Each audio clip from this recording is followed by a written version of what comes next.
Al-Quds is a made-up holiday created by the dictator of Iran about 40 years ago, the Ayatollah Khomeini.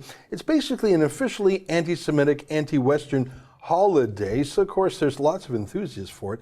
I think almost 2,000 people showed up in Toronto, and our own fearless David Menzies went there to record it. David, good to see you.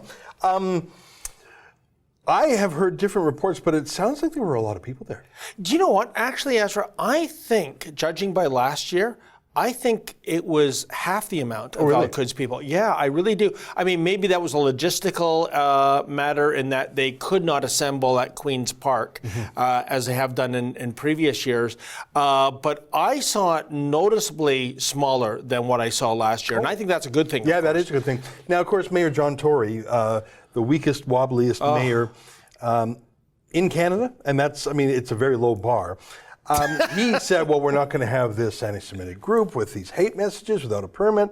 We're going to charge them for security. None of that happened. They didn't have a permit. They weren't charged with security. And in fact, police focused on you and the Jewish counter-protesters. Yeah, no, Ezra, it's not a matter of Mayor Tory saying we're not going to have this, you know, just saying it as a rhetorical statement. This was passed by council last month. You cannot go onto city property without a permit if you're going to do what they define to be hate speech. I think this meets the benchmark, by the way. And furthermore, if you do, guess what? You're going to be fined. And if the police have to come in en masse with the paddy wagon and what have you, the mounted unit, you're going to get the bill.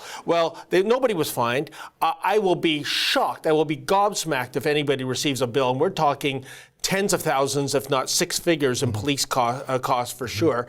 And thirdly, to add insult to injury, Ezra, at one point they decide, you know what, we're just going to leave the U.S. consulate, march up University, across Dundas, down Queen. These are all major thoroughfares, which ended up in traffic chaos, and they got a police escort to do so. We'll take a quick look at that here. Take a look. I'm asking him if he has a permit. You're in the way, sir. Excuse me. What is this Sharia law? Back up, please. Thank you. Where is their permit? Thank you. Where is their permit?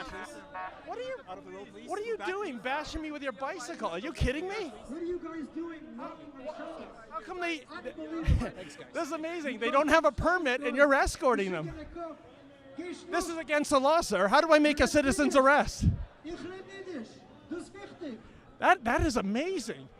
I mean, they shouldn't be shutting down an entire street, and they are. And the cops are turning on us, the messenger, you know.